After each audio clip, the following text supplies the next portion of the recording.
Okay, I'm here with Miranda Esmond-White, the founder of Classical Stretch, and she also trains and helps stretch and get other top athletes ready, like the national diving team, some national figure skaters, some of the top Olympic hockey medalists, all kinds of different athletes Miranda works with. But I sort of got put onto Miranda a few years ago, and she's really helped rejuvenate my career and really keep me loose and feeling young and good in my body, thanks to her program, Classical Stretch, which I do pretty much 4 or 5 times a week. She has a whole heap of videos depending on what your ailment is, and I sort of just pop in one of the videos and follow her along, or if I can't get her to come to the studio and do this with me live in person. So here she is. She's going to run through a few stretches with me, and she'll bring you through it. She'll walk us through it.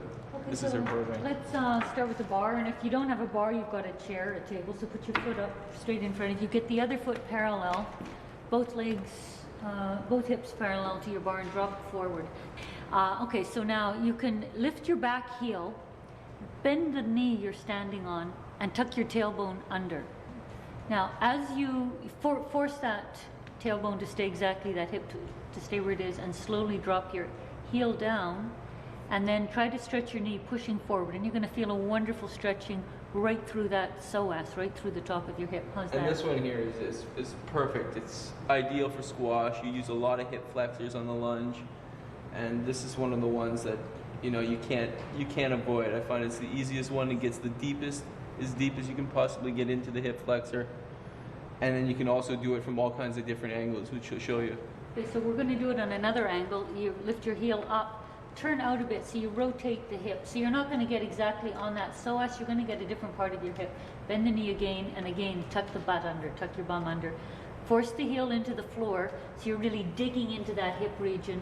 Just try to stretch your knee, and you're going to feel a wonderful stretch through here. That's really digging deep.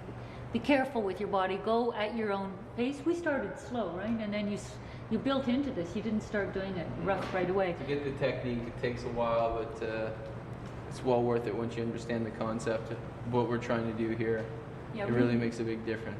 Yeah, it really loosens up the hip, gives lots of speed, cleans out the hip joint of any scar tissue. If you've had an injury, you'll feel wonderful. Okay, so you've gone from turned in to medium to turned out more, rotating that hip. Now, bend your supporting leg, rock back, pulling your tailbone backwards. So you're going to try to get a nice stretch in your hamstring. Okay, now what you're going to do is you're going to lift your hip and force underneath that hamstring. So we're going to get 4 different parts of the hamstring. In other words, we're going to completely stretch your entire hip joint. Okay, now you're going to change the hip a bit and force a different part underneath. So you're going to move your hip around. And as you move your hip around, you're stretching underneath different parts of that hamstring, okay? Right into the groin and into the IT band, okay? Now cross your arm over. Take your foot, put it over the bar, and drop that foot down. And you're going to feel a stretch in the IT band. And basically what we're doing all these for is injury healing, injury prevention, and speed. It's for absolutely everything you need in squash. Okay, other leg. Squash players are always complaining about having a sore butt. So these are a few of the exercises I do with Miranda to help loosen up the whole hip area, some of the quads, and really feel good in your body and feel good about going on the court loose, fast, and also help prevent injuries. Now once you're there, you move around, so just you shift your weight over. So you never just hold a stretch. Don't be static in your stretches. Use your body, just move gently, keep the blood flowing, keep the muscles moving, and they'll stretch much deeper and more permanently and without any injuries. They're more usable for you afterwards. Okay? Yeah. This is another glute stretch that you can do on your own. That's very, very easy but very effective. So you bring your one leg right into your chest. You try to put the other knee inside the first knee. Okay? And then you grab hold of your ankles. Don't grab your foot. Keep grabbing that tibia. And then you pull them out and you pull them towards your chest. You notice that Jonathan's hips are off the air, and that's absolutely perfect. So he's getting a stretch in his back and a stretch right into the glutes. Okay, now the beauty of this one, we're going to start doing it, this is fun part, is you move, so you rock back and forth. So you roll, and as you roll, you pull. So it's the person does it to themselves, and you pull on your legs, opening them out further, trying to drop those knees into your chest. Now, once you've done that for 30 seconds, a minute, not even, then hold that position and try to put your bum on the floor. So you push down with your bum, and that will really deepen the stretch. It's just terrific. Okay? Right.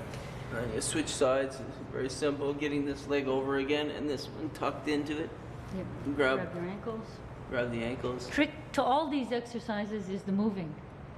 Moving back and forth. And you pull on different Instead of parts. trying to wiggle my butt and Wiggle your lower back, wiggle your butt, wiggle the put it down, lift it up. heels more open, knees down further. Getting all different parts of it. Yeah, the more you move around, the more you play with it, the different muscles that you might not have stretched to get a nice little workout. And it just feels good. Right. That's what stretching is supposed to be about. It's making you feel good after torturing yourself on the squash court. That's just a little teaser of some of the stretches that we do for squash, but Miranda and I do a pretty comprehensive 45 minutes that can be seen on her video, which she sells on the internet under the label Classical Stretch. So look for that. That's the one. Thanks, Miranda. Thanks, Jonathan.